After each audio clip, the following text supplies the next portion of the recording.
जय हिंद प्यारे बच्चों आज से हम क्लास 9th के मैथ्स के चैप्टर वाइज वीडियो बनाने जा रहे हैं। इसी सीरीज़ में ये पहला वीडियो होने वाला है जिसके अंदर हम क्लास 9th के कुछ इंपॉर्टेंट क्वेश्चंस और कुछ बेसिस को डिस्कस करेंगे। ये पार्ट 1 है, इसके बाद पार्ट 2 आएगा जिसके अंदर हम फर्दर और जितने इंपॉर्टेंट क्वेश्चन हैं उनको डिस्कस करने वाले हैं। तो आइए आज शुरू करते हैं। आज का है पहला वीडियो। सबसे पहले आप देखेंगे तो हमारे जो चैप्टर का नाम है वो है नंबर सिस्टम। चैप्टर 1 जो है क्लास 9 का वो है नंबर सिस्टम। तो नंबर सिस्टम के अंदर इस चैप्टर के अंदर हमें मेनली दो चीज़ें आपको बहुत ध्यान से करनी है। पहला रेशनल नंबर और दूसरा करना है इरेशनल नंबर। रेशनल और इरेशनल नंबर से पहले हमें ये पता होना चाहिए कि रियल नंबर क्या होते हैं। तो रियल नंबर क्या होते हैं ये आपको पता होना चाहिए। Real numbers are the numbers which consist of rational number and irrational number. ठीक है, तो रियल नंबर कौन से होते हैं? रियल नंबर रेशनल नंबर और इरेशनल नंबर का क्या होते हैं? कॉम्बिनेशन होते हैं। कहने का मतलब अगर हम इन दोनों नंबर्स को प्लस कर दें तो क्या बनेगा? रियल नंबर, पहली चीज़। ठीक है, उसके बाद हम बात करते हैं जो रेशनल नंबर क्या होते हैं। ठीक है, तो रेशनल नंबर की अगर हम बात करें, रेशनल नंबर कौन से नंबर होते हैं? Numbers which can be written in the form of p by q where q will not be equal to 0 or q cannot be 0 and p and q are integers and p और q will be co-prime। ये दोनों क्या होंगे? Co-prime होंगे। ठीक है, अब co-prime का मतलब क्या होता है कि ऐसे नंबर का पेयर जिनका कॉमन फैक्टर क्या होगा? 1 होगा। को-प्राइम क्या होता है? जिनका कॉमन फैक्टर क्या होगा? 1 होगा। ठीक है, तो उन नंबर को हम क्या कहते हैं? को-प्राइम नंबर कहते हैं। ठीक है, अब रेशनल नंबर की एक दो कंडीशंस और होती हैं। ठीक है, जैसे इसको क्लियर कर लेता हूँ। रेशनल नंबर की कंडीशंस क्या होती हैं? दो कंडीशंस होती है। पहला जो डेसिमल कंडीशन रिप्रेजेंटेशन होती है या तो वो टर्मिनेटिंग होगी। टर्मिनेटिंग का एक सिंपल सा एग्जांपल है, जैसे 1/2 लिया, 2 से 1 को डिवाइड किया तो 0.5 पर एग्जैक्टली डिवाइड हो गया और रिमाइंडर 0 आ गया। तो इस कंडीशन को हम कहते हैं टर्मिनेटिंग। ठीक है, सेकंड कंडीशन क्या होगी? Non terminating but repeating. Clear? कहने का मतलब है क्या है कि डेसिमल टर्मिनेट नहीं होगा, मतलब डेसिमल ख़त्म नहीं होगा, रिमाइंडर 0 नहीं आएगा, बट जो डेसिमल के बाद के जो पॉइंट है वो क्या होंगे? रिपीट होंगे। फॉर एन एग्जांपल 1/3 को जब मैं डेसिमल में कन्वर्ट करूँगा तो इसका आंसर आएगा 0.3333333 एंड सो ऑन। तो यहाँ पर आप देख सकते हैं कि 3 डेसिमल के बाद 3 ख़त्म नहीं हो रहा, पर क्या है? रिपीट हो रहा है। तो रिपीटिंग के लिए हम बार लगा देते हैं। ऐसे नंबर को भी हम क्या कहते हैं? रेशनल नंबर कहते हैं। ठीक है, तो रेशनल नंबर की दो कंडीशन क्या होगी? टर्मिनेटिंग होगी या तो डेसिमल रिप्रेजेंटेशन में, या टर्मिनेट नहीं होगा पर डेसिमल के बाद के डिजिट क्या होंगे? रिपीट होंगे। तो ये होती है रेशनल नंबर की कंडीशन। अब रेशनल नंबर के अंदर कौन कौन से नंबर आते हैं वो देख लीजिए। रेशनल नंबर के अंदर इंटीजर्स आते हैं। ठीक है, इंटीजर्स क्या होते हैं? पॉजिटिव, नेगेटिव और जीरो नंबर्स मिलकर क्या बनाते हैं? इंटीजर्स बनाते हैं। फर्दर इंटीजर्स के अंदर क्या आ जाते हैं? Whole number. होल नंबर कहाँ से स्टार्ट होते हैं? 0 से स्टार्ट होते हैं। और होल नंबर के अंदर क्या आ जाते हैं? Natural numbers. ठीक है, तो ये आपको पता होना चाहिए। अब बात करते हैं इरेशनल नंबर की।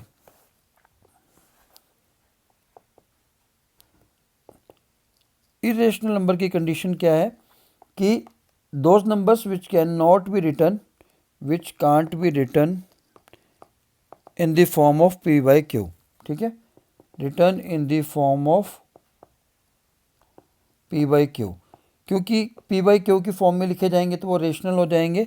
तो ऐसे नंबर जो p बाई क्यू की फॉर्म में नहीं लिखे जा सकते उनको हम क्या कहते हैं? इरेशनल नंबर कहते हैं। For an example √2, √3, pi, √7, all this are the example of irrational number. Decimal representation की अगर हम बात करें तो इस केस में ये non terminating and non repeating होगा।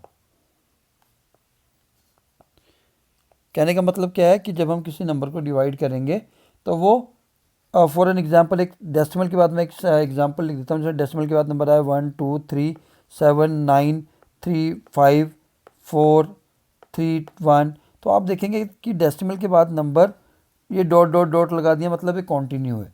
आप देखेंगे नंबर रिपीट नहीं हो रहे हैं और डेसिमल टर्मिनेट भी नहीं हो रहा, मतलब रिमाइंडर जीरो नहीं आ रहा है।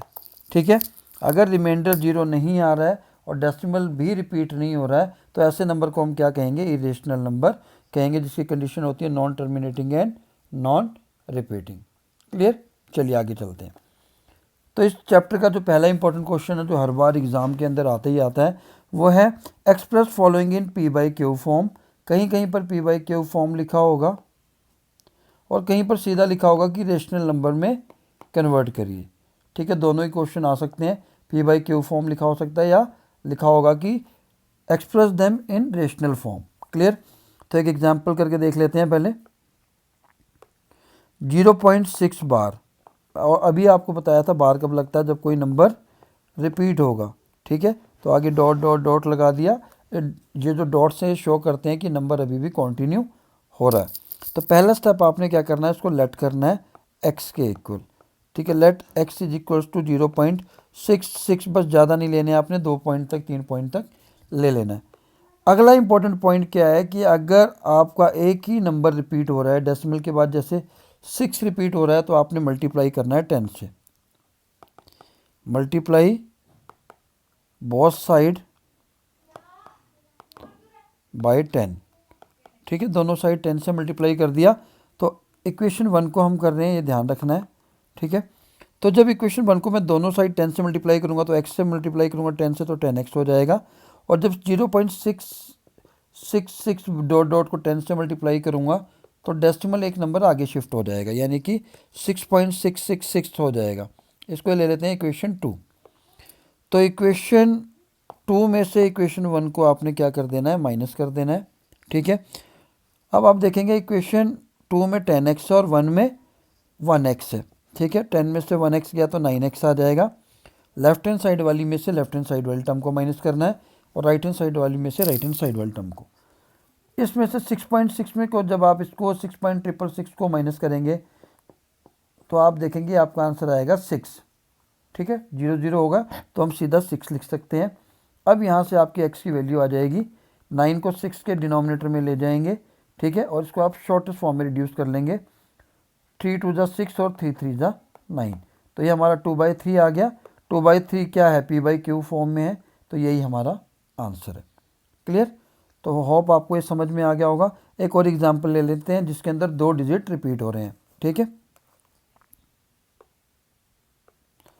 सपोज करिए अब मैं एग्जांपल ले लेता हूँ 0.27 का और बार 27 के ऊपर है, तो आप वही स्टेप फॉलो करेंगे, let x is equals to 0.2727 dot dot dot, यानी कि 2727 रिपीट हो रहा है बार बार। अब यहाँ पर डिजिट कितने रिपीट हो रहे हैं, 2, और 6 वाले में कितने डिजिट रिपीट हो रहा था, सिर्फ 1। तो जब 2 डिजिट होंगे तो आपने मल्टीप्लाई करना है 100 से, और अगर 1 डिजिट होगा तो 10 से। Multiply by 100 on both side. ठीक है, तो ये 100x से मल्टीप्लाई होगा तो 100x हो जाएगा। क्लियर, डेसिमल 2 नंबर आगे शिफ्ट हो जाएगा 27.7। क्लियर, फिर वही कंसेप्ट आपने लगाना है, इक्वेशन 2 माइनस इक्वेशन 1। 100x में से 1x चला गया तो 99x आ जाएगा।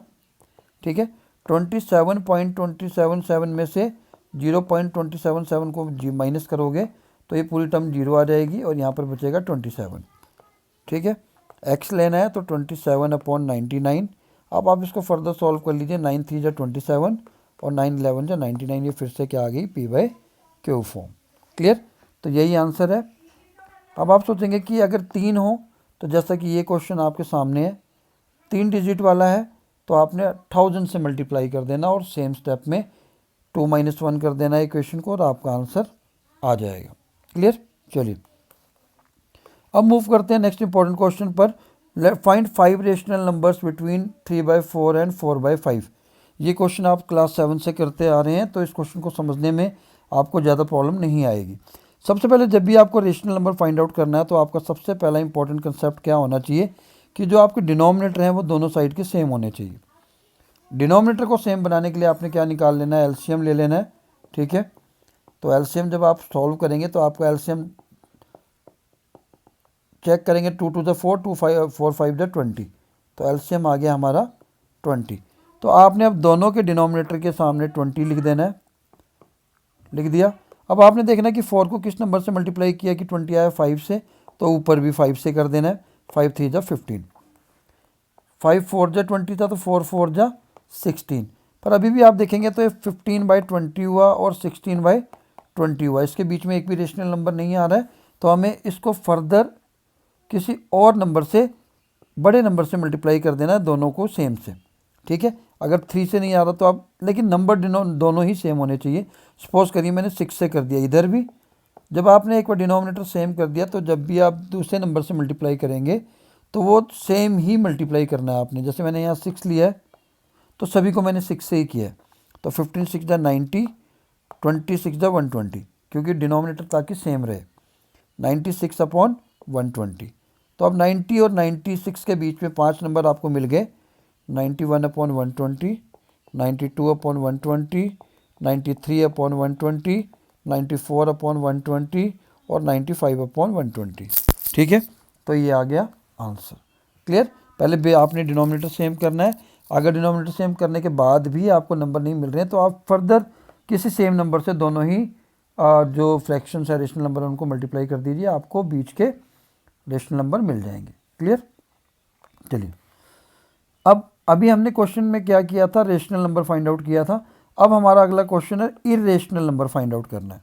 ठीक है, इरेशनल नंबर फाइंड आउट करने के लिए क्या करना होगा, 5/7 है, आपने डेसिमल फॉर्म में आंसर निकालना है।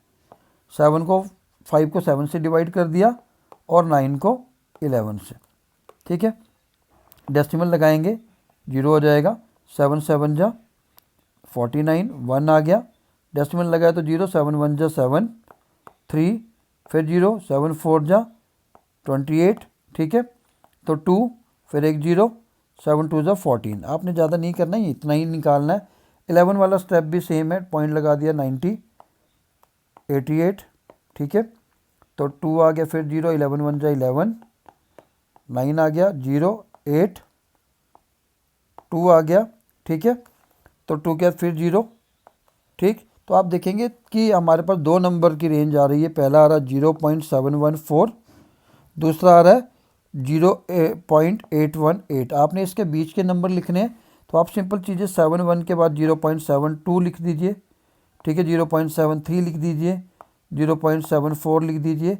ये सारे के सारे क्या हो जाएंगे, रेशनल नंबर हो जाएंगे। एक एक डिजिट आप आगे चेंज कर सकते हैं। ठीक है, क्योंकि कोई भी आप डिजिट लिखे वो सारे ही इनके बीच में आएंगे। तो ये हमारे 3 रेशनल नंबर आ गए।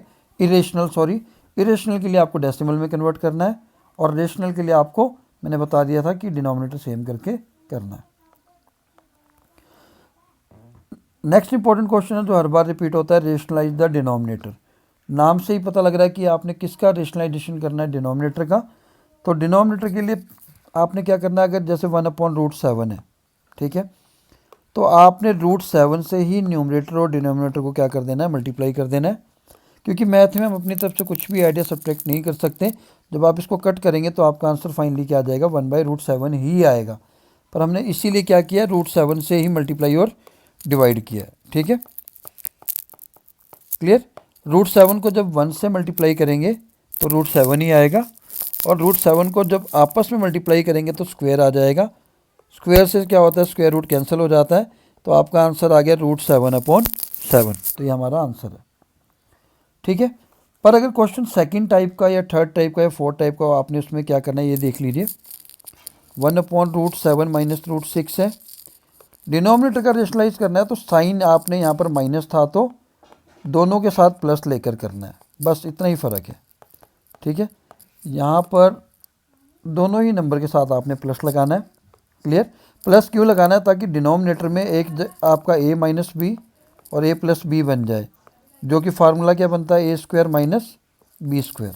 इसलिए हम साइन चेंज करते हैं। ठीक है, तो जब ऊपर वाले नंबर को हम सेम नंबर से 1 से मल्टीप्लाई करेंगे तो न्यूमरेटर सेम ही आएगा, √7 प्लस √6। नीचे आपने ये वाला फॉर्मूला लगाना है a² माइनस b² वाला, क्योंकि a माइनस बी और a प्लस बी बन रहा है। तो a का स्क्वायर मतलब √7 का स्क्वायर माइनस b का स्क्वायर मतलब √6 का स्क्वायर। क्लियर? न्यूमरेटर में कोई चेंज नहीं आएगा। ठीक, स्क्वायर से स्क्वायर रूट आपको पता है कैंसिल हो जाते हैं, तो नीचे बचा 7 माइनस 6।